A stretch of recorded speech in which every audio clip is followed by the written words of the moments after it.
출애굽기 15장 22절에서 27절 말씀 우리 함께 봅니다. 출애굽기 15장 22절에서 27절의 말씀입니다. 출애굽기 15장 22절에서 27절 말씀 우리 한 목소리로 읽겠습니다. 모세가 홍해에서 이스라엘을 인도하매 그들이 나와서 수르 광야로 들어가서 거기서 사흘 길을 걸었으나 물을 얻지 못하고 마라에 이르렀더니 그곳 물이 있어서 마시지 못하겠으므로 그 이름을 마라라 하였더라. 백성이 모세에게 원망하여 이르되 우리가 무엇을 마실까 하매 모세가 여호와께 부르짖었더니 여호와께서 그에게 한 나무를 가리키시니 그가 물에 던지니 물이 달게 되었더라. 거기서 여호와께서 그들을 위하여 법도와 율례를 정하시고 그들을 시험하실세 이르시되 너희가 너희 하나님 나 여호와의 말을 들어 순종하고 내가 보기에 의를 행하며 내 계명에 귀를 기울이며 내 모든 규례를 지키면 내가 애굽 사람에게 내린 모든 질병 중 하나도 너희에게 내리지 아니하리니 나는 너희를 치료하는 여호와임이라. 그들이 엘림에 이르니 거기에 물샘 12과 종려나무 70그루가 있는지라. 거기서 그들이 그물 겉에 장막을 치니라. 아멘. 홍해를 건넌 이스라엘 백성들은 하나님께서 행하신 일들로 인하여 기뻐하며 찬양했습니다. 그러나 그 찬양의 여우는 그리 오래 가지 못했죠. 홍해를 떠나 수르 광야로 들어간 이스라엘 백성들이 사흘 길을 걸었으나 물을 얻지 못했거든요. 그래서 물을 얻지 못한 사흘이나 물을 마시지 못한 이스라엘 백성들이 모세를 원망하기 시작합니다. 출애굽기 15장 22절입니다. 모세가 홍해에서 이스라엘을 인도하며 그들이 나와서 수르 광야로 들어가서 거기서 사흘 길을 걸었으나 물을 얻지 못하고 마라에 이르렀더니 그곳 물이 있어서 마시지 못하겠으므로 그 이름을 마라라 하였더라. 백성이 모세에게 원망하여 이르되 우리가 무엇을 마실까 하매 불과 사흘입니다. 불과 사흘 전에 홍해를 마른 땅으로 건너고 애굽의 군대가 홍해에 몰살되는 것을 보고 하나님께서 행하신 큰 일을 보았다면서 하나님을 경외하고 모세를 믿었던 이스라엘 백성들입니다. 그런데 불과 사흘 만에 모세를 원망하는 겁니다. 많은 신자들이 이 대목을 보면서 안타까워하죠. 겨우 사흘 전에 놀라운 이적을 보고 출애굽기 15장 2절 한번 보세요. 여호와는 나의 힘이요 노래시며 나의 구원이시로다. 그는 나의 하나님이시니 내가 그를 찬송할 것이요 내 아버지의 하나님이시니 내가 그를 높이시리로다. 이렇게 하나님을 찬양해 놓고는 게다가 지금도 옆에는 불기둥과 구름기둥이 옆에 있는데도 이렇게 돌변했으니까요. 겨우 이 정도냐라는 생각이 드니까 뭔가 한심해 보이고 또 한편으로 안타깝고 그런 생각을 사람들이 하는 것 같습니다. 그런데 제가 보기에 이런 이스라엘의 모습은 참 우리의 모습과 같습니다. 우리나라 속담에 사흘을 굶으면 포도청 담을 뛰어넘는다. 그러니까 사흘을 굶으면 경찰서도 훔치러 들어간다. 뭐 이런 얘기죠. 그런 말이 있습니다. 사흘 전 경험한 홍해 사건이 사흘 동안의 목마름을 해결해 주지 않는 겁니다. 제가 청소년이나 청년들 수련회 강사로 다녀오면 빠르면 이틀, 늦으면 사흘 안에 몇 명의 아이들이 그런 연락을 해옵니다. 수련회 때 말씀 가운데 너무 은혜를 받고 하나님을 너무 사랑하게 됐고 막 그런데 현실로 돌아오니까 그 믿음이 다 사라진 것 같고 다시 원래대로 돌아온 것 같고 어떻게 합니까? 그럽니다. 그러면 제가 뭐라고 대답해 주냐? 원래 그렇다 그렇습니다. 원래 그렇습니다. 은혜 받은 경험이 현실을 능히 이기게 해주지 않습니다. 내가 구원받았다는 사실이 내 배고픔도 해결해 주지는 않으니까요. 내가 구원받았다는 사실이 당장 눈앞에 있는 절박함을 해결해 주지 않습니다.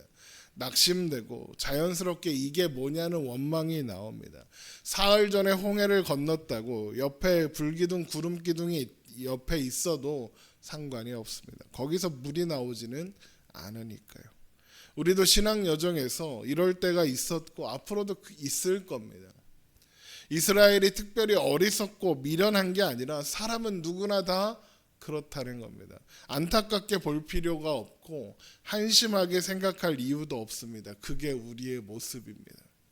그러나 눈앞에 절박함에도 불구하고 환난과 고통에도 불구하고 원망하지 않는 사람들도 있습니다. 오히려 즐겁다 기쁘다 하는 사람들이 있습니다.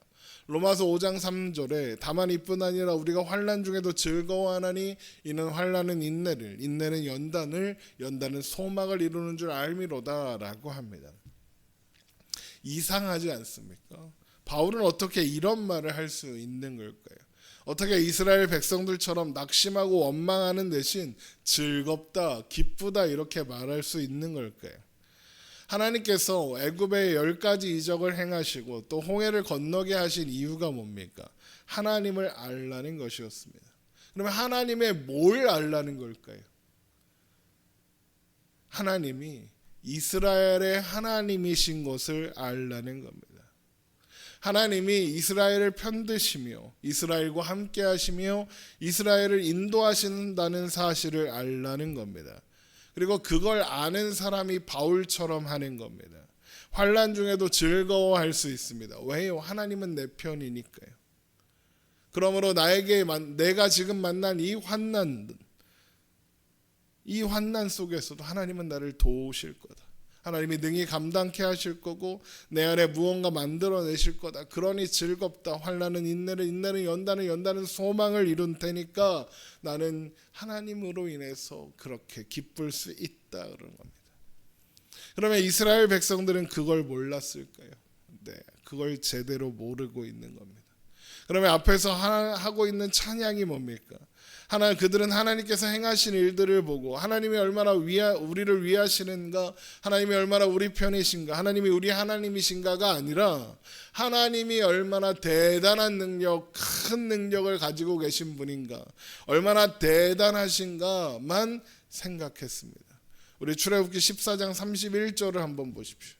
한 장 앞으로 가서 출애굽기 14장 31절 이스라엘이 여호와께서 애굽 사람들에게 행하신 그 큰 능력을 보았으므로 백성이 여호와를 경외하며 여호와와 그의 종 모세를 믿었더라 합니다. 그들은 하나님이 얼마나 우리 하나님이신가, 우리 편이신가가 아니라 하나님의 큰 능력만 보았습니다. 하나님의 큰 능력만 주목했습니다. 그런데 사흘 동안에 물이 없었습니다. 그런데 하나님은 큰 능력이 있으신 분이라는 걸 압니다. 마음에 들지 않으면 애굽의 군대를 한 방에 사라지게 하실 수도 있는 분이십니다. 그래서 모세를 원망하는 겁니다. 하나님을 원망하지 않고 모세를 원망하는 겁니다. 괜히 하나님한테 허튼 소리를 했다가 벌을 받을 수도 있다. 그 큰 능력으로 벌을 받을 거다라고 생각하는 겁니다. 그들에게 하나님은 큰 능력을 가진 위대한 신일지는 몰라도 그들과 소통하는 존재, 그들과 함께하는 존재, 그들을 편드는 존재, 그들을 돕는 존재, 나의 하나님, 내 편 하나님, 이것은 생각하지 못하고 있는 겁니다. 그래서 모세를 원망하는 겁니다. 모세가 그 신의 대리자이니 어떻게 좀 해봐라 이러는 거죠. 그러니까 모세가 하나님께 부르짖는 겁니다. 답답하니까요. 소리치는 겁니다. 그런데 하나님이 어떻게 행하십니까? 마라의 그 쓴물을 단물로 바꾸십니다. 출애굽기 15장 25절입니다. 모세가 여호와께 부르짖었더니 여호와께서 그에게 한 나무를 가리키시니 그가 물에 던지니 물이 달게 되었더라. 하나님이 원망하는 이스라엘을 책망하지 않으십니다. 대신 문제를 해결해 주십니다. 왜 하나님은 화내거나 책망하지 않으시는 걸까요? 하나님이 인간의 상태를, 사람의 상태를 아시기 때문입니다. 하나님은 이스라엘이 왜 원망하는지, 왜 하나님이 아니라 모세를 원망하는지도 아시는 겁니다. 이스라엘 백성들이 하나님을 모릅니다. 하나님이 큰 능력이 있으시다는 건 아는데 그 큰 능력을 가지신 하나님이 내 편이시고 나의 하나님이 되신다는 사실을 아직 제대로 인식하지 못하고 있는 겁니다. 그걸 아시는 겁니다. 그래서 백성들의 원망과 불평을 받아주시는 겁니다. 하나님을 모르는 백성들은 그렇게 행동할 수밖에 없는 것을 이해해 주시는 겁니다. 그래서 이스라엘 백성들의 원망에 대하여 하나님은 아무런 책망도 꾸중도 하지 않으시는 겁니다. 대신 그들의 원망을 해결해 주셨고 그들이 원망할 거리를 풀어 주셨습니다. 하나님은 이스라엘의 하나님이 되기로 작정하셨으니까요. 그래서 무조건 그들의 편을 들어주시는 겁니다. 그런데 편 들어줄 때라도 배울 건 배워야 하지 않겠습니까? 그래서 마라의 쓴물을 단물로 바꿔주시고는, 그러니까 그들의 원망의 대상이 되는 것을 풀어주시고는 법도와 율례를 정하시고 지켜라 그러시면서 잘 지키면 애굽 사람에게 내린 모든 질병 중 하나도 내리지 않겠다고 하시는 겁니다. 출애굽기 15장 25절입니다. 모세가 여호와께 부르짖었더니 여호와께서 그에게 한 나무를 가리키시니 그가 물에 던지니 물이 달게 되었더라. 거기서 여호와께서 그들을 위하여 법도와 율례를 정하시고 그들을 시험하실세 이르시되 너희가 너희 하나님 나 여호와의 말을 들어 순종하고 내가 보기에 의를 행하며 내 계명에 귀를 기울이며 내 모든 규례를 지키면 내가 애굽 사람에게 내린 모든 질병 중 하나도 너희에게 내리지 아니하리니 나는 너희를 치료하는 여호와임이라. 하나님이 왜 갑자기 법도와 율례를 정하시는 걸까요? 하나님께서 법도와 율례를 정하시는 목적은 그들을 시험하실세입니다. 출애굽기 15장 25절 마지막 부분에 있죠. 이스라엘 백성들을 시험하시기 위해서입니다. 여러분, 학교에서 시험을 왜 볼까요? 시험이 뭡니까? 어떤 대학교, 어떤 직장에 취업할 수 있을지 그 능력을 테스트하기 위해서 시험을 보나요? 아닙니다. 그건 교육 시스템에 대한 오해와 악용이 불러온 부작용에 불과합니다. 교육 과정에서 시험을 보는 이유는 선발이나 탈락자를 선별하기 위해서 하는 게 아닙니다. 이유는 수준을 점검하기 위해서입니다. 그래서 모든 교육 과정을 끝내고 마지막에 고등학교 3학년에 수학 능력 시험을 보는 겁니다. 수학 능력이 뭡니까? 공부할 수 있는 능력이 어느 정도인가? 대학교에 진학해서 대학교 교육을 수학할 수 있는가? 배울 수 있는 능력이 있는가를 점검하겠다는 겁니다. 그러니까 점수로 합격, 불합격을 정하는 게 아니라 12년의 교육과정을 마치고 다음 교육과정으로 넘어갈 준비가 되었는지 확인하는 게 그 시험입니다.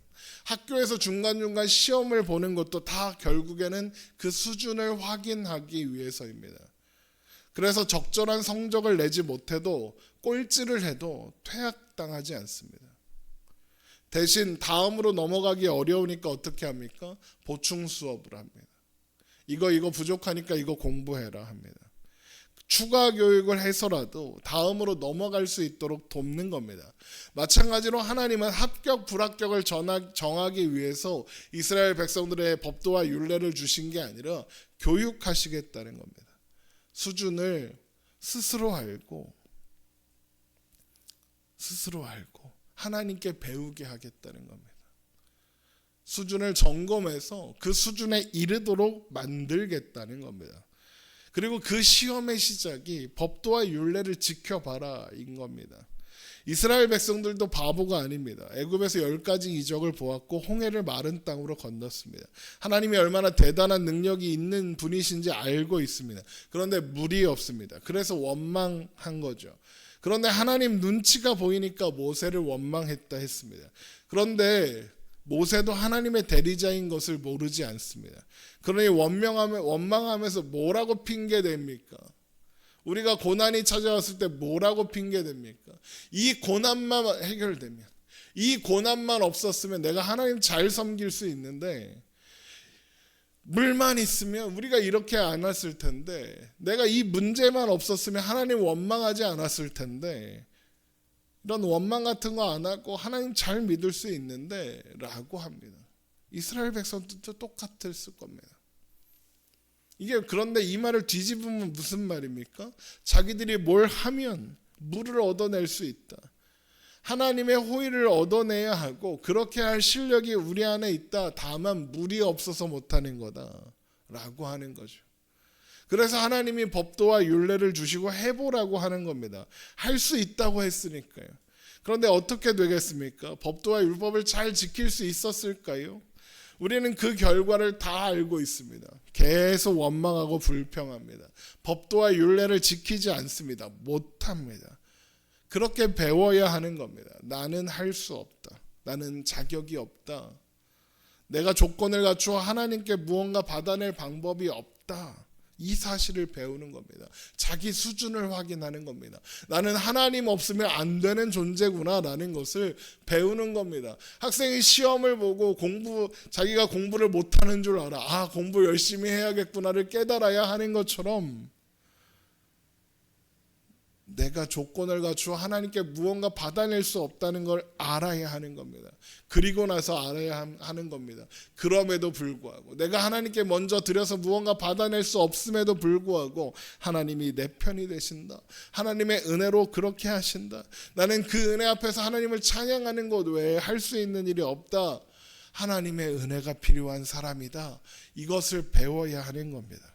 그래서 법도와 율례를 지켜라 하신 그 말씀이 마지막에 나는 너희를 치료하는 여호와임이라 라고 끝나는 겁니다.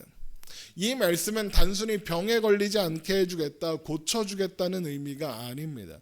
사람에게 가장 중요한 큰 병은 육체의 질병이 아니라 스스로의 힘으로는 돌이킬 수 없는 죄인이라는 현실, 운명, 하나님에 대하여 잘 모르는 현실, 그 죄인이 죄인된 그 죄성이 이끌고 가는 하나님을 멀리하는 그거니까요.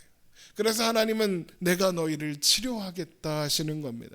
내가 너희의 생각을 고칠 것이고 너희의 인식을 고칠 것이며 너희의 죄악된 운명을 고칠 것이다. 내가 너희를 새롭게 하겠다라고 하시는 것이 나는 너희를 치료하는 여호와임이라 라는 말씀의 의미인 겁니다. 또한 그래서 라마를 지나자마자 장막을 치고 머물 만한 엘림을 만나는 겁니다. 출애굽기 15장 27절입니다. 그들이 엘림에 이르니 거기에 물샘 12과 종려나무 70그루가 있는지라 거기서 그들이 그 물 곁에 장막을 치니라. 라마는 물이 있었을지는 몰라도 장막을 치고 머물 만한 곳은 아니었다는 겁니다.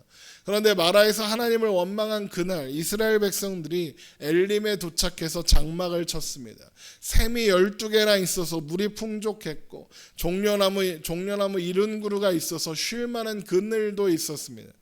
물론 구름 기둥이 있었으니 햇빛 걱정은 할 필요가 없었겠죠. 하지만 나무가 있고 풍족한 물이 있습니다. 하나님을 원망했는데 하나님이 어디로 데리고 가십니까? 엘림으로 데리고 가시는 겁니다. 엘림은 큰 나무라는 뜻입니다. 하나님이 이스라엘 백성들이 기대어 쉴 만한 큰 나무가 되어 주시는 겁니다. 이스라엘이 실력이나 능력이 있어서가 아니라 하나님이 그들을 하나님의 백성으로 삼기 원하시기 때문입니다. 그렇게 하기로 결정하셨기 때문입니다. 그렇게 하나님은 자기 백성들에게 하나님을 가르쳐 주시는 겁니다. 하나님의 능력이 아니라 우리를 위하시는 하나님의 마음, 하나님의 진심을 알아야 하는 겁니다. 하나님이 얼마나 내 편이신가를 알아야 하는 겁니다. 하나님이 나의 하나님이시라는 사실을 알아야 합니다. 하나님을 알고 하나님께서 나를 향하신 그 사랑을 알고 그 은혜를 알고 그 진심을 알아 하나님을 바라보고 의지하며 오늘을 살아가는, 그래서 하나님이 주시는 평화와 안식을 누리며 사는 우리가 되기를 주님의 이름으로 축원합니다. 기도하겠습니다.